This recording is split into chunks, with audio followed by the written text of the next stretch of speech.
Severe weather events are also likely to have some heavy rainfall with them, and that can cause some flooding, which is, of course, a big problem. So you need to know what you're going to do in case you encounter those conditions. First of all, know what a flash flood watch means. It means that conditions are favorable for flooding to occur. Doesn't necessarily mean anything is occurring at this point, but be ready to act in case a warning is issued. And a flash flood warning means that flash flooding is imminent or it's occurring. It is time to take action. What kind of action should you take? Heavy rainfall can lead to rapid rising water in low-lying areas and rivers, so you want to avoid that. If you're driving along and you see a flooded roadway, you can't see what the condition of that road is ahead of you, so you don't want to drive into those flood waters. It only takes about 6 inches to float a person away, and especially that moving water, that's a lot of power that's going through there. 12 inches of water, a foot of water can lift a car or an SUV and sweep that away, and even a large vehicle can be swept away by just 1.5 feet of water. So you want to avoid driving into flooded roadways. If you encounter a flooded roadway, the safety tip that the National Weather Service says is turn around, don't drown. Thank you for that, John. Now, after the storm has passed and there's been some storm damage, whether that be straight line wind or tornado damage, Andrew's going to talk a little more about that in a moment. The National Weather Service office from 3 different bureaus will go out and assess the damage depending on where it occurred. So the National Weather Service office in Fort Worth, they cover 5 of our western counties. National Weather Service office in Houston covers Houston and Trinity County. And the National Weather Service office in Shreveport, that actually covers the majority of our counties. Pretty much Tyler, Longview, Lufkin, Nacogdoches, areas like that are included. Let's give you an easier way to look at this. First and foremost, always know where you are on a map, but Trinity, Houston County, that is covered by the National Weather Service office in Houston.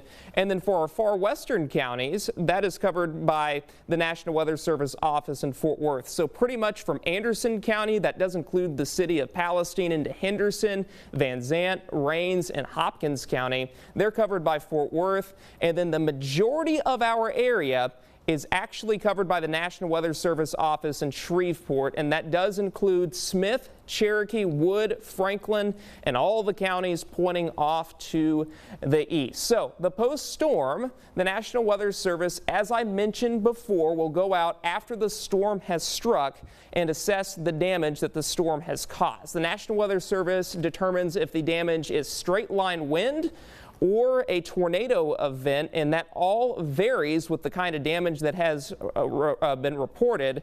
And then the strength of the storm is determined by how much damage the tornado has caused and the types of structures that have been damaged. Now, meteorologist Andrew Samet is going to discuss a little more in depth about what straight line winds can do versus tornado winds. Andrew.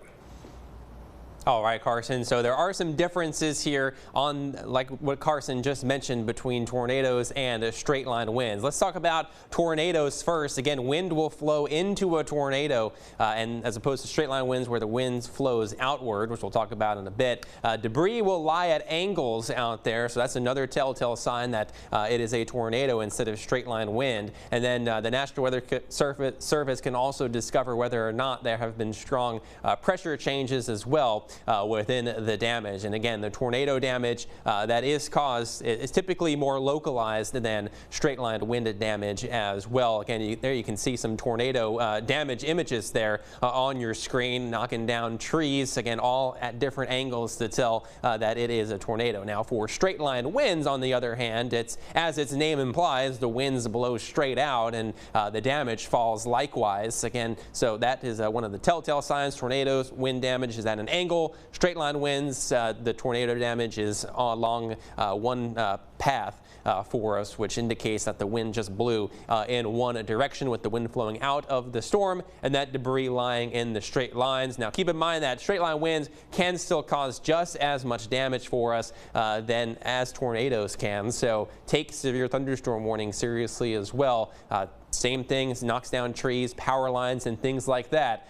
So straight line winds can oftentimes be just as strong as an EF0 to EF2 tornado. So that is also something else to keep in mind as we deal with severe weather here in East Texas. Carson?